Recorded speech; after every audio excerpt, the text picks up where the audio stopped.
क्या आप जानते हैं वो कौन सी वजह थी जिसके चलते भगवान शिव के परम शिष्य परशुराम जी को उन्हीं के पुत्र श्री गणेश से कैलाश के द्वार पर भीषण युद्ध करना पड़ा। नमस्ते दोस्तों, इस अद्भुत यात्रा में आपका स्वागत है। पिछले भाग में हमने वाल्मीकि रामायण के अनुसार मर्यादा पुरुषोत्तम भगवान श्री राम और भगवान परशुराम के उस दुर्लभ मिलन को देखा था जहां दो नारायण एक दूसरे के सम्मुख खड़े थे। आज हम एक ऐसे प्रसंग को स्पर्श करने जा रहे हैं जो सिर्फ युद्ध या पराक्रम की कहानी नहीं है, बल्कि जीवन के सबसे बड़े सत्य की कहानी है। अहंकार चाहे कितना भी छोटा हो, कितनी भी बड़ी साधना को क्षण भर में धूल चटा सकता है। ये कथा है कि कैसे एक छोटा सा प्यारा सा बालक गणेश अपने निस्वार्थ प्रेम और कर्तव्य निष्ठा से साक्षात भगवान परशुराम के भीतर पल रहे सूक्ष्म अहंकार का नाश करते हैं और उन्हें एक दंत के रूप में अमरता प्रदान करते हैं। ये बात है उस गौरवशाली समय की जब परशुराम जी अपनी तपस्या और वीरता के चरम पर थे। उन्होंने पृथ्वी को 21 बार उन क्षत्रिय राजाओं के अत्याचारों से मुक्त किया था जो धर्म और न्याय से विमुख हो चुके थे। उन्होंने सहस्त्र अर्जुन जैसे शक्तिशाली राजा का संहार किया था। उनकी कीर्ति तीनों लोकों में गूंज रही थी।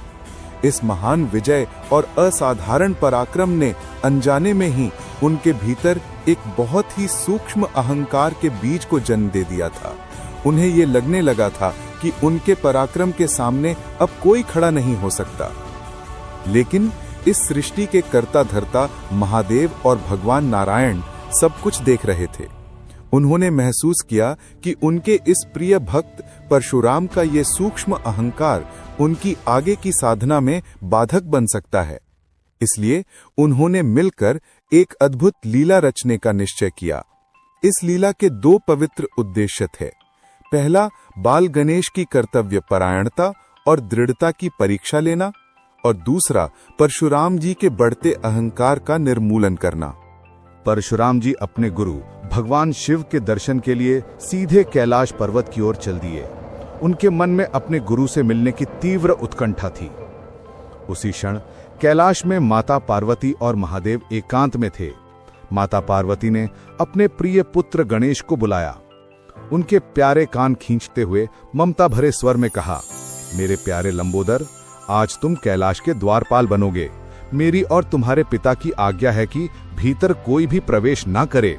तुम किसी को भी भीतर आने की अनुमति नहीं दोगे।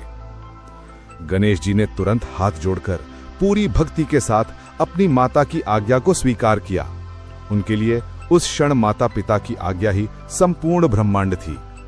अपने कोमल हाथों में अपनी बड़ी सी मूसल लिए वे कैलाश के मुख्य द्वार पर अडिग खड़े हो गए। थोड़ी ही देर में भगवान परशुराम जी का कैलाश में आगमन हुआ। उनके चेहरे पर गुरु दर्शन की प्रसन्नता थी और चाल में एक महान विजेता का आत्मविश्वास। जैसे ही वो भीतर प्रवेश करने लगे, बाल गणेश उनके सामने आ खड़े हुए। हे मुनिवर, रुक जाइए, गणेश ने शांत लेकिन दृढ़ स्वर में कहा। परशुराम जी एक पल के लिए रुके। उन्होंने ऊपर से नीचे तक गणेश को देखा, एक गजमुख बालक जिसने उन्हें परशुराम को रोक दिया था। बालक, ये क्या मूर्खता है? क्या तुम जानते हो तुम किसे रोक रहे हो? मैं महादेव का परम शिष्य हूं। मुझे गुरु के दर्शन करने हैं। तुम मेरे मार्ग से हट जाओ। गणेश जी ने अपने कोमल सिर को थोड़ा झुकाया। हे महामुनि, मैं आपको पहचानता हूं और आपके पराक्रम को प्रणाम करता हूं, किंतु मेरे लिए इस समय मेरी माता पिता की आज्ञा सर्वोपरि है। वे एकांत में हैं। मैं किसी भी कीमत पर आपको भीतर प्रवेश नहीं करने दे सकता। बस यही से टकराव शुरू हुआ। परशुराम जी के मन में विचार आया कि इस बालक में इतना साहस, ये मुझे रोकने की हिम्मत कैसे कर सकता है? उनकी तपस्या और पराक्रम के पीछे छुपा हुआ सूक्ष्म अहंकार अब धीरे धीरे बाहर झांकने लगा था। बहस बढ़ती गई और शब्दों का युद्ध जल्द ही शस्त्रों के युद्ध में बदल गया। परशुराम जी को लगा कि इस बालक को बलपूर्वक हटाना ही एकमात्र उपाय है। दोनों के बीच भयंकर युद्ध छिड़ गया। ये कोई साधारण युद्ध नहीं था, ये पराक्रम और कर्तव्य निष्ठा के बीच का युद्ध था। गणेश जी अपनी अद्भुत शक्ति और शिव पार्वती के आशीर्वाद से परशुराम के हर प्रहार को विफल कर रहे थे। वे अपनी सूंड से, अपने मूसल से और अपने तेज बुद्धि से परशुराम जी पर भारी पड़ रहे थे। परशुराम जी ने अपने अस्त्रों का प्रयोग किया, लेकिन गणेश की भक्ति का कवच उन्हें अभेद्य बना रहा था। परशुराम जी के मन का क्रोध और अहंकार अब अपनी सीमा लांघ चुका था। उन्हें लगा कि यह उनके अपमान की पराकाष्ठा है। एक साधारण बालक मुझे, त्रिलोक विजयी परशुराम को परास्त कर रहा है, यह असंभव है। इस विचार ने उनके विवेक पर पर्दा डाल दिया। दोस्तों, यही होता है जब हमारा अहंकार हावी होता है, हम अपने विवेक को खो देते हैं।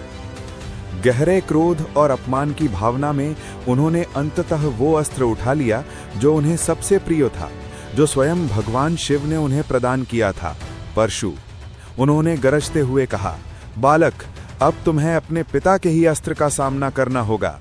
और उन्होंने पूरी शक्ति से उस तेजस्वी परशु को गणेश जी की ओर फेंक दिया। परशु जब हवा में बिजली की गति से गणेश जी की ओर बढ़ा तो एक पल के लिए सब कुछ थम गया। गणेश जी को पता था कि वो अपनी शक्ति से इस अस्त्र को रोक सकते हैं, नष्ट कर सकते हैं, लेकिन उन्हें तुरंत याद आया, ये उनके पिता का दिया हुआ अस्त्र है। यदि मैं इसे नष्ट करता हूं तो ये मेरे पिता के परम अस्त्र का अपमान होगा।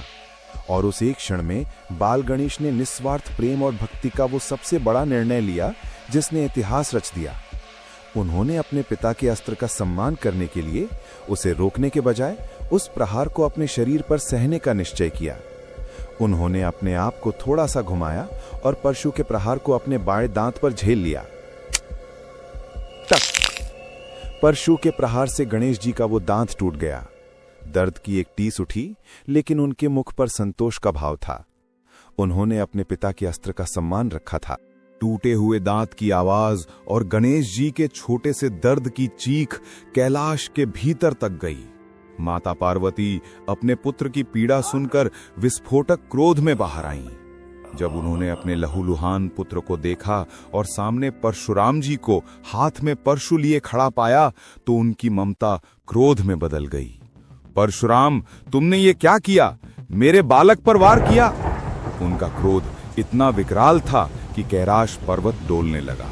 पार्वती ने अपने विकराल रूप को धारण कर लिया। उनकी आंखों में प्रतिशोध की ज्वाला थी। उन्होंने उसी क्षण परशुराम का वध करने का प्रण ले लिया। परशुराम जी का सारा अहंकार माता पार्वती के उस विराट स्वरूप के सामने पल भर में धूल धूसरित हो गया। उन्हें अपनी गलती का एहसास हुआ। एक भयानक पश्चाताप उनके मन को चीर गया। उन्हें लगा, मैंने क्या खो दिया? मैंने अपने गुरु के पुत्र को, जिसे प्रेम करना चाहिए था, उस पर अहंकार के वश में होकर शस्त्र उठाया।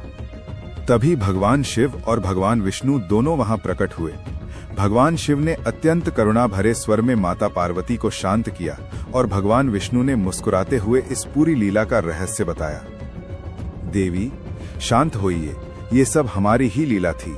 परशुराम जी को उनके अहंकार से मुक्ति दिलाने और गणेश की कर्तव्य निष्ठा को सिद्ध करने के लिए ये आवश्यक था। परशुराम जी अपने आंसुओं को रोक न पाए। वो तुरंत गणेश जी के आगे गिर पड़े। हे गणेश, मुझे क्षमा करें। मेरे अहंकार ने मुझे अंधा कर दिया था। मैं अपराधी हूं। गणेश जी ने अपने पिता के शिष्य को उठाया। उनके चेहरे पर कोई शिकन या गुस्सा नहीं था, केवल शुद्ध प्रेम था। उन्होंने परशुराम को सहजता से क्षमा कर दिया। परशुराम जी ने प्रेम से गणेश को गले लगाया और उन्हें आशीर्वाद दिया। उन्होंने कहा, हे गणेश, तुमने मेरे अहंकार को तोड़कर मुझे एक नया जीवन दिया है। आज से तुम एक दंत कहलाओगे। तुम्हारा ये टूटा हुआ दांत तुम्हारे सर्वोच्च बलिदान और निस्वार्थ प्रेम का प्रतीक बनेगा और संसार तुम्हें इसी रूप में पूजेगा। इस तरह भगवान विष्णु और भगवान शिव की लीला से उनके ही महान भक्त परशुराम जी के अहंकार का नाश हुआ और गणेश जी की महिमा स्थापित हुई। दोस्तों, जरा सोचिए, आज के जीवन में ये कहानी हमें कितना कुछ सिखाती है। कर्तव्य निष्ठा सर्वोपरि। गणेश जी ने सिखाया कि माता पिता की आज्ञा और आपका कर्तव्य दुनिया के सबसे बड़े पराक्रम यानी परशुराम से भी बड़ा होता है। क्या हम आज अपने रिश्तों, अपने काम और अपने वादों के प्रति इतने ही ईमानदार हैं? सूक्ष्म अहंकार का खतरा। परशुराम जी ने हमें दिखाया कि छोटी सी भी सफलता या बड़ा पद कब हमारे भीतर एक सूक्ष्म अहंकार यानी ईगो का बीज बो देता है, और वो अहंकार कैसे हमारे विवेक को छीन लेता है। क्या हम अपनी छोटी छोटी सफलताओं पर घमंडी तो नहीं हो रहे? निस्वार्थ बलिदान। गणेश जी का अपने पिता के अस्त्र का सम्मान करने के लिए दर्द सहना ये दर्शाता है कि सच्चा प्रेम और सम्मान खुद से पहले दूसरों को रखना सिखाता है। ये कथा भी काफी प्रचलित है कि जब महर्षि व्यास को महाभारत जैसा विराट ग्रंथ लिखना था तो उसमें 1 लाख से भी अधिक श्लोक थे। व्यास जी अकेले इतनी बड़ी रचना को लिपिबद्ध नहीं कर सकते थे। तब ब्रह्मा जी के कहने पर उन्होंने श्री गणेश का आवाहन किया। गणेश जी प्रकट हुए और उन्होंने व्यास जी के सामने एक शर्त रखी, मैं लिखूंगा, लेकिन यदि आप बीच में रुके तो मैं लिखना छोड़कर चला जाऊंगा। व्यास जी दुविधा में पड़ गए। फिर उन्होंने एक तरकीब निकाली। व्यास जी ने मुस्कुराते हुए कहा, मेरी भी एक शर्त है गणेश, आपको बिना अर्थ समझे कुछ भी नहीं लिखना है। और फिर शुरू हुई एक अद्भुत लेखन यात्रा। व्यास जी तेजी से श्लोक बोलते जाते और गणेश जी उन्हें लिपिबद्ध करते जाते। बीच बीच में व्यास जी कुछ चतुर श्लोक कहते। जब गणेश जी उसका मतलब पूछते, उतने समय में व्यास जी अपने मन में आगे के श्लोक की तैयारी कर देते।